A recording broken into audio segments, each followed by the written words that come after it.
हे मेरे नागरिकों, मुझे सुनो। आज मैं एक बहुत ही इंटरेस्टिंग क्वेश्चन का आंसर देने आया हूं। हमारे कॉन्स्टिट्यूशन को यह कहा जाता है कि ये वेस्टर्न डेमोक्रेसीज का कट कॉपी पेस्ट है। हाँ, हम मानते हैं कि हमने वेस्टर्न डेमोक्रेसी से काफी इंस्पिरेशन लिया था, बट क्या ये बात कंप्लीटली राइट है? चलो देखते हैं कि कैसे नेहरू, अंबेडकर और पटेल ने दुनिया को हमारे दर्द से, पूरे के पूरे दुनिया के दर्द से हमारे आर्टिकल्स में कैसे ढाल दिया। पहले बात करते हैं फ्रेंच रिवॉल्यूशन। 1789 लिबर्टे, इक्वालिटी, फ्रेटर्निटी के जब आप लोग नारे लगा रहे थे और उसी नारों के बीच में रेन ऑफ टेरर के अंदर 17,000 लोगों को गिलिटीन से काट दिया गया, इंक्लूडिंग वहां के खुद के राजा किंग लुई। तब हमारे नेताओं ने देखा, इसी को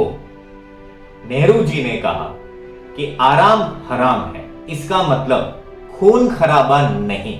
मेरा आर्टिकल 21 राइट टू लाइफ देता है, फ्रांस के टेरर को रिजेक्ट करता है, और आर्टिकल 19 फ्री स्पीच तो देता है, लेकिन पब्लिक ऑर्डर के साथ।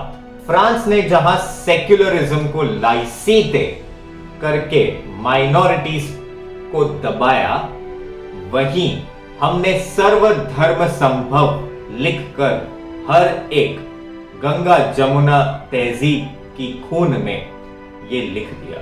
रशियन रिवॉल्यूशन 1970, लेनिन के रेड टेरर से अंबेडकर जी ने यह सीखा कि इतने डरे हुए थे वो कि उन्होंने दलित कैपिटलिज्म का आइडिया दिया।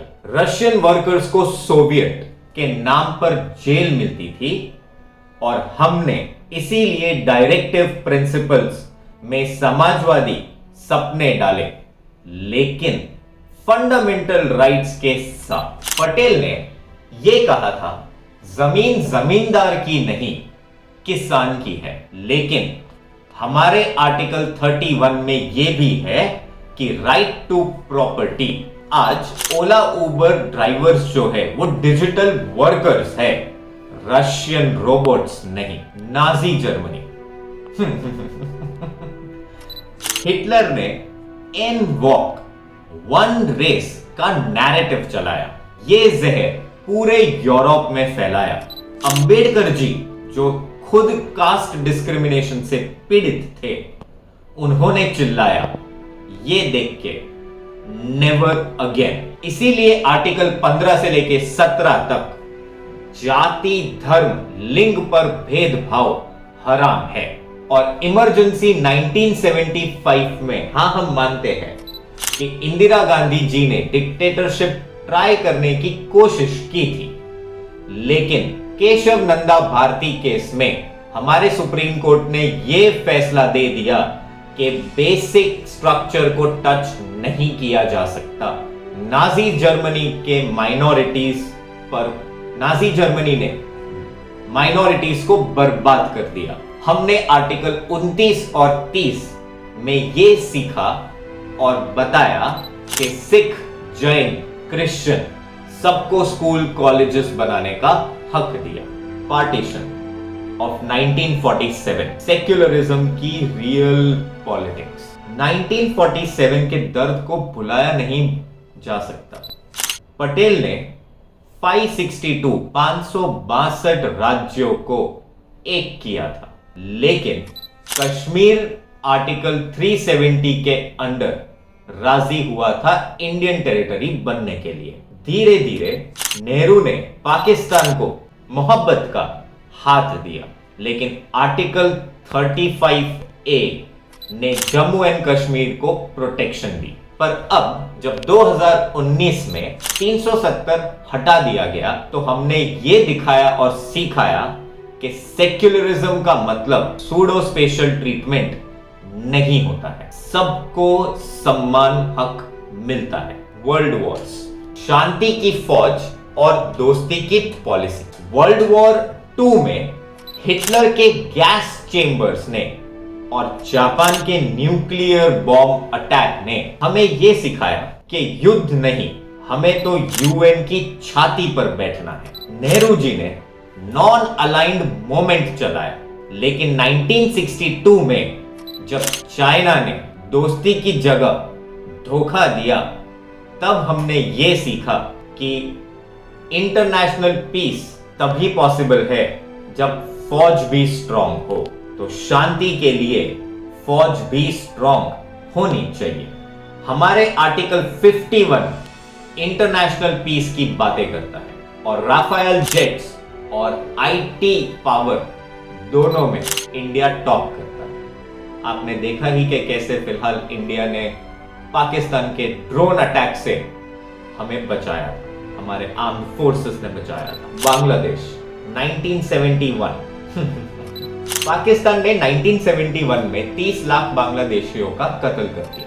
इंदिरा गांधी ने मॉरल ह्यूमैनिटी दिखा के और रिस्पॉन्सिबिलिटी दिखा के फौज भेजी, लेकिन 93,000 पाकिस्तानी वॉर क्रिमिनल्स और वहां के फौजी लोगों को हमने छोड़ दिया। हिटलर की तरह नहीं कि उनका जनसंहार किया हो, न तो so called American gun rule system हमने अपनाया। हमने उनको with respect as a warrior समझ के जाने दिया। इसीलिए आर्टिकल 51A के सेक्शन ई में भी लिखा है ह्यूमैनिज्म का असली रंग क्या है। Charity begins at home and it does not and here. Pakistan and Sri Lanka, दोस्ती और दुश्मनी का बैलेंस। देखो 1980s में श्रीलंका के सिविल वॉर में IPKF भेजकर हमने बड़ा भाई बनने की कोशिश की और हमने ये सीखा कि वहां के LTTE ने जब राजीव गांधी को ही उड़ा दिया तो हमें पता चल गया कि फॉरेन पॉलिसी में CPR होना कितना इंपॉर्टेंट है। CPR बोले तो कॉशन, प्रैग्मेटिज्म एंड रिस्ट्रेंट। आज मोदी जी श्रीलंका को नेबरहुड फर्स्ट कहते हैं, लेकिन फिशरमैन के इशू पर तमिलनाडु को भी मानना पड़ता है। आर्टिकल 1 पाकिस्तान की बात करते हो तो आर्टिकल 1 में ही वो बात समाप्त हो जाती है, क्योंकि आर्टिकल 1 में लिखा है India is a union of states, पर POK हमारा है और ये आपको भूलना नहीं चाहिए। फ्रेंच रिवॉल्यूशन से लेके पार्टीशन तक हर दर्द ने मुझे वैक्सीन दिया। हिटलर ने सिखाया डाइवर्सिटी इज नॉन नेगोशिएबल।